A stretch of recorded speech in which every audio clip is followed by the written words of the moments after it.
എന്താ എല്ലാരും ഉറങ്ങി? ഉറങ്ങി. ഇപ്പൊ പുറകെ സാരമില്ല.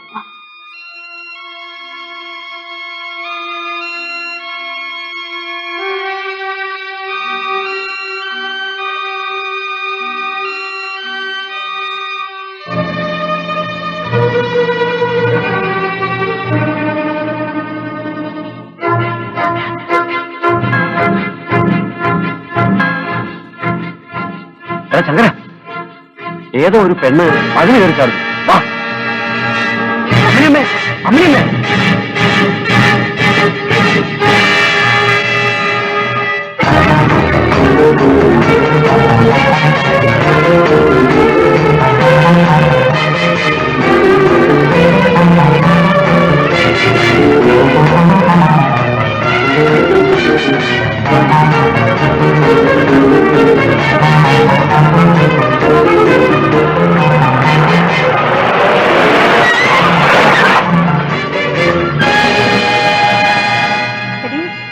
നീ എന്നെ വെട്ടിച്ചിട്ട് കടന്നുകളയാമെന്ന് വിചാരിച്ചല്ലേ? എഴുന്നേടി. എന്ത് സംഭവിച്ചു? എന്റെ അനിയത്തിയാ, തലയ്ക്ക് നല്ല സ്ഥിരമില്ല. ഒന്ന് വീട് വരെ വിട്ടുവരാമോ? പിടിക്കടാ.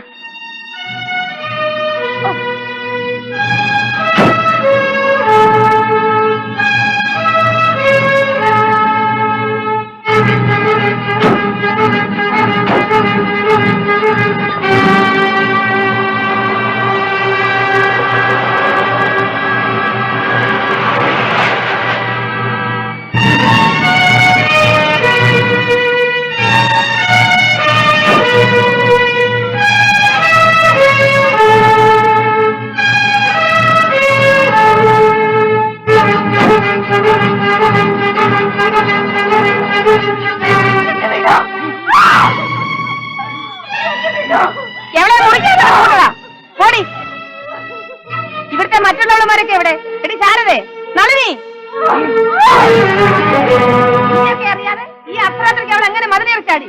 എടാ ശങ്കര, നാളെ എവറ്റയാൾ എഴുന്നേക്കാൻ വയ്യാത്ത വിധത്തിൽ തല്ലി ചതക്കടാ.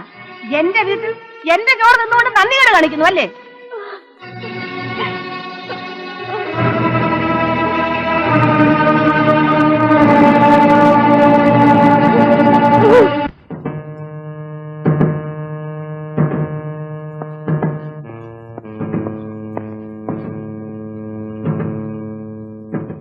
ഈ ബംഗ്ലാവിനകത്ത് തമ്പി അദ്ദേഹത്തെ ഭയന്ന് കാറ്റ് പോലും കടന്നു വരാറില്ല. എങ്കിലും നമ്മുടെ അലമാര കുത്തി തുറന്ന് പണമടിച്ചെടുത്തെന്ന് കേട്ടപ്പം നമ്മുടെ ചങ്കിനകത്തിട്ട് കുത്തിയതുപോലെ ആയിപ്പോയി. അതേടാ, അവനെ വകവരുത്താതെ ജീവിച്ചിരിക്കുന്നതിലാണ് എനിക്ക് അപമാനം. അങ്ങനെ വിഷമിക്കേണ്ട. ഇവനേക്കാൾ കൊലകൊമ്പന്മാരെ കൊമ്പ് കുത്തിക്കാനുള്ള വിദ്യ എന്റെ കയ്യിലുണ്ട്. അങ്ങനെ ചില ഏർപ്പാടുകൾ ചെയ്തു തന്നാൽ മതി. എന്തോന്നാ? Very good. അവൻ വിഷസർപ്പത്തെയാണ് നോവിച്ചതെന്ന് മനസ്സിലാക്കിക്കൊള്ളു.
സുമേഷ.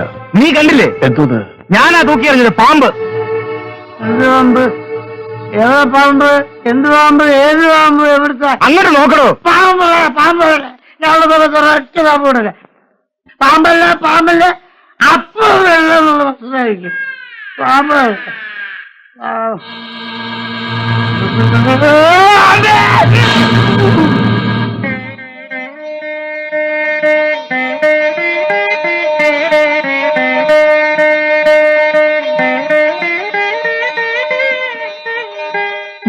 നാളെ മുതൽ അമ്പലത്തിൽ വന്ന് രണ്ടുപേരും തൊഴുതൊള്ളണം. ഈശ്വര വിശ്വാസം ഇല്ലാത്തതുകൊണ്ടാ വീട്ടിൽ പാമ്പ് വന്ന് കയറിയത്. ഞങ്ങൾക്ക് വേണ്ടി ദിവസവും ഗീത ഇവിടെ വരുന്നില്ലേ? അതുപോരാ, നാളെ മുതൽ രണ്ടുപേരും വരണം. ശരി, അങ്ങനെ തന്നെ ആയിക്കോട്ടെ. കൃഷ്ണേട്ടൻ എന്താ പ്രാർത്ഥിച്ചത്? എന്റെ മനസ്സിലുള്ളത് എന്താണെന്ന് ദൈവത്തിന് അറിയാം. ചേട്ടനോ? എന്റെ ലക്ഷ്യം എന്താണെന്ന് ദൈവത്തിനറിയാം. ആട്ടെ, ഗീത എന്തിനു വേണ്ടിയാ പ്രാർത്ഥിച്ചത്? നിങ്ങൾക്ക് രണ്ടുപേർക്കും നല്ലത് വരുത്തണമെന്ന് പ്രാർത്ഥിച്ചു. നമുക്ക് വീട്ടിലേക്ക് പോകാം. അല്ലല്ല, എനിക്ക് കുറച്ച് ജോലിയുണ്ട്. അങ്ങനെ അങ്ങനെ അങ്ങനെ എന്താടാ? യമധർമ്മം വിചാരിച്ചാല് അവന്മാരെ കൊല്ലാൻ കഴിയില്ല. ഒരുത്തൻ അപകടമെന്ന് അറിഞ്ഞു കഴിഞ്ഞാൽ മറ്റവന് എവിടെയെന്തെങ്കിലും പാഞ്ഞെത്തും. അവർ തമ്മിൽ അത്രയ്ക്ക് സ്നേഹമാണല്ലേ? അതെ, ഇവന്റെയൊക്കെ നാടും വീടും എവിടെയാണെന്ന് അറിയാമോ? എനിക്കറിയില്ല. ദാസപ്പ, ചില മരങ്ങളുടെ ആണിവേര് കണ്ടുപിടിച്ച് വെട്ടിയാലേ മറിച്ചിടാൻ കഴിയും. നീ എത്രയും വേഗം അവന്മാരെ കുറിച്ചുള്ള പൂർണ്ണ വിവരം അന്വേഷിച്ചറിയണം. എന്താ എന്റെ തന്തയ്ക്ക് വരെ ഞാൻ ആ ചോദിച്ചു കൊടുത്തിട്ടില്ല. നീ ഫസ്റ്റ്, ഞങ്ങൾ സെക്കൻഡ്. പിന്നെ താമസേട്ടാ, ഇന്ന് പാമ്പല്ല, ഏത് പെരുമ്പാമ്പ് വന്നാലും ഞാൻ പിടിക്കും. അതിന് സ്വല്പം ധൈര്യം കിട്ടാനാ ഞാൻ ഇവിടെ അകത്താക്കുന്നത്. അടിച്ചോ. പക്ഷെ ഒരു കാര്യം, ഗീത വരുമ്പോഴേക്ക് നമുക്ക് ആ പരിപാടി എല്ലാം നിർത്തണം. ഇല്ലെങ്കിൽ എന്നെയും സിംഗനും ബാണത്തും കയറ്റി ക്ഷീണോടും. അതല്ലേടാ പരിപാടി രാത്രിയിലാക്കിയത്. എടാ കൊച്ചപ്പ, ഒരു സോഡ പോലും ഇല്ലാതെ എങ്ങനെയാടാ ഈ തീവെള്ളം ആത്താക്കുന്നത്? എന്തോന്ന്? കത്തത്തില്ലടാ. പിന്നെ സോഡ പൊട്ടിക്കണ സ്ട്രിങ് എന്നുള്ള ശബ്ദം കേട്ടാൽ മതി, ഏത് ഉറക്കത്തിലാണെങ്കിൽ ഗീത ഇവിടെ എത്തും.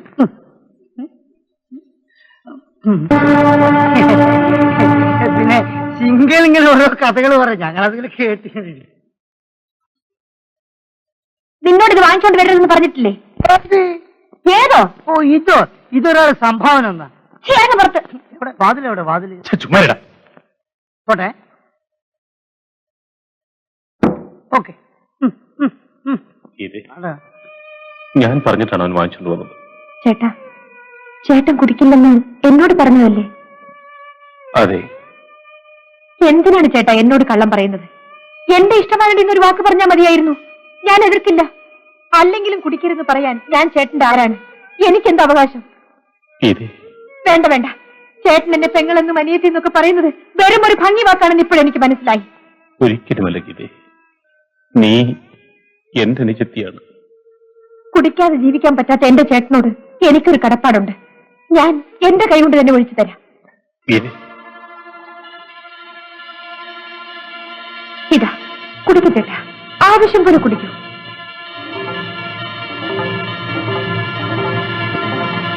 ഇല്ല ഗീതേ, ഞാൻ ഇനി ഒരിക്കലും കുടിക്കില്ല.